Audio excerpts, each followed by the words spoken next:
In Lab 16, Part 3, you will be installing 2 Python applications and loading tweets into the Oracle database. In Step 1 of the lab documentation, copy and paste the first command to download a zip file of the first Python application. Copy the zip file to the dev client we provisioned in Lab 4 for our database and then zip it to a directory on your machine. Type in vi parameters.txt to modify the parameters file. Type in testjson.json. Your IP, port, service, and sys password are going to be based on the parameters of your environment.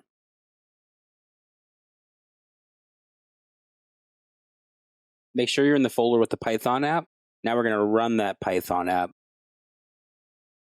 Now you can run the next command in the documentation, followed by your REST endpoint URL. Now we can verify the tweets are being stored in a database by connecting to SQL Developer and running a couple different queries here.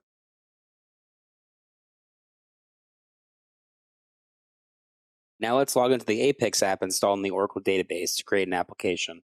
Type in your workspace, admin, and your password. From the App Builder tab, click on the Create button, click on New Application. Enter a name for the application. Click the Add Page button below it. Select the interactive report from the options.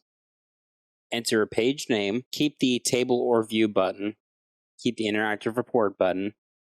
And your table or view is going to be tweets data.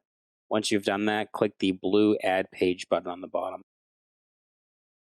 Now click the Add Page button again. And this time we're going to click the interactive grid option. Copy and paste the SQL query from the documentation into the box. Now type in a page name. Once you've done that, hit the blue Add Page button on the bottom right. Scroll down now on this page and click the blue Create Application button on the bottom. Click the Run Application button. Now let's log into the application you created. Type in your username and your password and hit the blue Sign In button. Click the Report button. Now you can see all of the tweets that we inputted into the database. This is the end of Lab 16. Thank you for watching.